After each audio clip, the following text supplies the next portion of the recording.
Город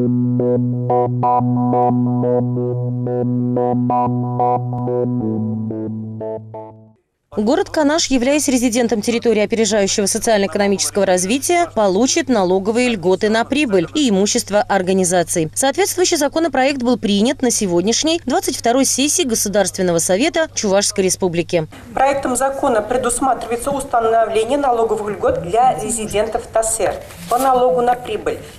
Пониженная налоговая ставка в первые 5 налоговых периодов не более 5%.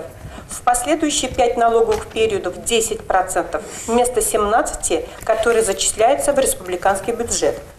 По налогу на имущество организации ставка размера 0% в отношении имущества, учитываемого на балансе резидента ТАСЭР в течение 10 лет с момента постановки его на учет, вместо 2,2%.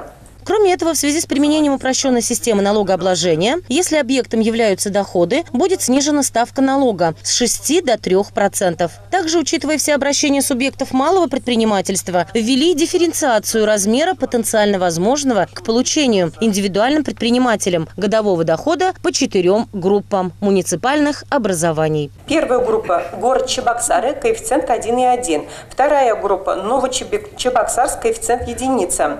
Третья группа – город Алатырь, Канаш, Шумерля, коэффициент 0,7.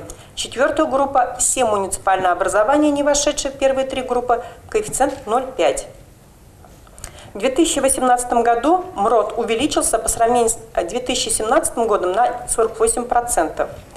В связи с этим вносятся изменения в условия предоставления налоговых льгот по налогу на имущество организации, налогу на прибыль и спецрежимам. В части требований по размеру средней месячной заработной платы в расчете на одного работника. В действующем законе 2 МРОТ как минимум, а с учетом изменений, которые мы сегодня рассматриваем, 1,5 МРОТ на одного работника. Подробно остановились и на вопросах, касаемых пенсионной реформы. Председатель Государственного совета Чувашии Валерий Филимонов кратко ознакомил присутствующих с некоторыми моментами обращения президента Владимира Путина. Особо была отмечена необходимость сохранения региональных льгот для граждан предпенсионного возраста, то есть для женщин, достигших 55 лет, и мужчин с 60 лет, а также обеспечение дополнительных гарантий будущим пенсионерам.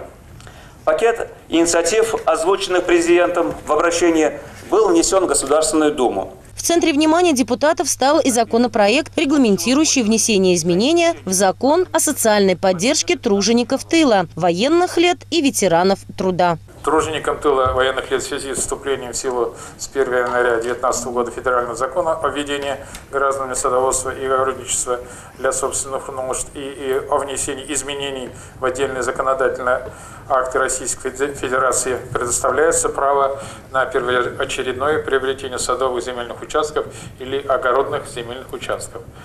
Законопроект рассмотрен на расширенном заседании комитета с участием главы Чувашской республики, членов Кабинета министров Чувашской республики 4 сентября текущего года. В перерыве заседания депутат Государственного совета Юрий Кислов прокомментировал законопроект подробнее. Во-первых, цель данной пенсионной реформы не повышение пенсионного возраста, а обеспечение наших пенсионеров достойным заработком, достойным пенсии, для того, чтобы они могли на эту пенсию и путешествовать, и отдыхать, и лечиться. Потому что мы могли бы и без пенсионной реформы обойтись, но для этого увеличение пенсии было бы минимальным, и на такую маленькую пенсию просто прожить невозможно. И за собой эта пенсионная реформа несет и ведет следующие изменения. Во-первых, нам нужно будет из тени вывести экономику, потому что как бы мы ни повышали пенсионный возраст, если экономика будет в тени и не будет хватать этих дополнительных вливаний, которые пойдут. Это раз. Во-вторых, развитие промышленности для того, чтобы повышалась заработная плата наших работников, которые не на пенсии. Вот сочетание этих 3-4 направлений работы обеспечит наших пенсионеров достойным доходом. И сегодня мы как раз, это обращение Владимира Владимировича, где он просит региональных региональные исполнительные и законодательные власти подойти с пониманием и продлить действие льгот, вне зависимости от того, пенсионный возраст наступил или не наступил. И мы сегодня смотрели и оставили изменения, внесли в закон таким образом, что льготы нашим товарищам, категориям граждан, ветеранам и труженикам тыла сохраняется возраст 55 и 55 для женщин, 60 для мужчин. Вот. Вне зависимости от того, на пенсии, не на пенсии. На заседании парламентарии положительно проголосовали за большую часть законопроектов, которые прошли сразу процедуру первого и второго чтения. Марина Баринова, Елена Блацева, Павел Павлов, Дом правительства.